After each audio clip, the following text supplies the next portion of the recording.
تمام. دروبوكس ليسن 2 كان جامد جدا بصراحه، بغض النظر ان انا ما كنتش عارف قوي ايه اللي انا برسمه من اروز لتكستشر لسوسجز فورم انترسكشن اورجانيك انترسكشن، ايه ده؟ بس قشطه، طالما انت فاهم انت بتعلمني ايه كول.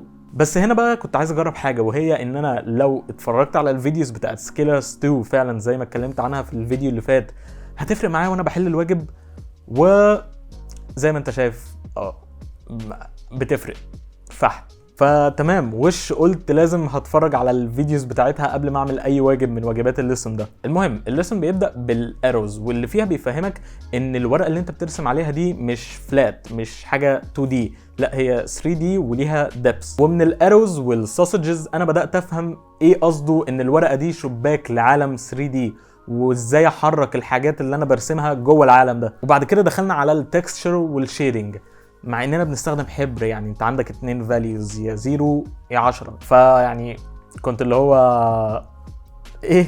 بس بصراحه مع الجزء بتاع التكستشر اناليسيز انا فهمت ان الليميتيشن بتاعت الفاليوز دي يعني بتفهمك جزء كبير قوي من الفورم 3 دي اللي انت بترسمه، لاني بحاول افهم كل جزء او بامب موجود على الفورم، وبحاول افهم هينزل منها شادو ازاي، والشادو شيب ده في الاخر هيترسم ازاي.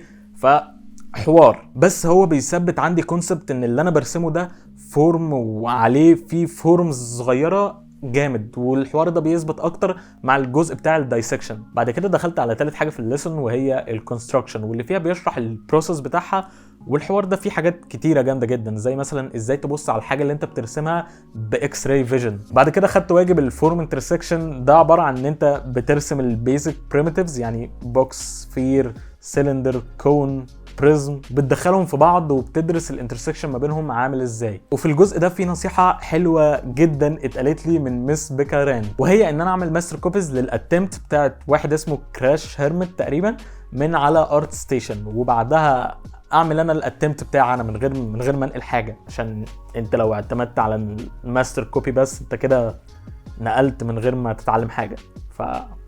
فلو انت تحب تمشي على الطريقه دي هي كانت مفيده بس بالنسبه لي. واخر حاجه في ليسن 2 كانت اورجانيك انترسكشن، ودي عباره عن سوسجز متبططه فوق بعض، يعني انا مش عارف اوصفها بايه غير كده. بس هو كان اكسرسايز على وضعه بصراحه، يعني حاجه من اللي انا اتعلمتها منه ان انا افهم برضو الماتيريال اللي الفورم ده معمول منها، لان السوسجز كانت معموله بمطاط تقريبا او بالونه مليانه ميه، يعني كانت حاجه رابري من الاخر. ومن هنا خلصت ليسن 2، وبعد كده دخلت على ال 250 سلندر تشالنج، وده كان تشالنج يعني جامد وممتع، وكنت فرحان جدا وانا بعمله.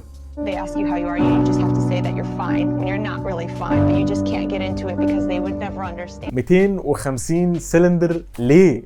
كتير كتير كتير جدا كمان. بس بجد هو حوار صعب وممل بس انا شايف ان انا بتحسن، قشطه. لو في حاجه ممكن اقولها في الاكسرسايز ده هي ان انا في حاجه عملتها نفعتني جدا في الجزء بتاع الكريتيك. هي حاجه بسيطه، انا كنت بكتب جنب كل سيلندر رقمها، واللي حصل في الكريتيك ان 1 ارشاد كريم هو اللي عمل لي الكريتيك، 2 يا لهوي هو كان دقيق جدا. يعني مثلا اللي هو من سيلندر رقم اكس لرقم واي فيهم المشكله كذا يعني، وفي حته في الكريتيك كان بيتكلم عن سيلندر معينه، السيلندر رقم مش عارف 196 تقريبا فيها مشكله معينه، فاللي هو الله اكبر ما شاء الله، يعني الكريتيك بروفيشنال ودقيق بدرجه جامده بصراحه. وبس كده انا هبدا في ليسن 3.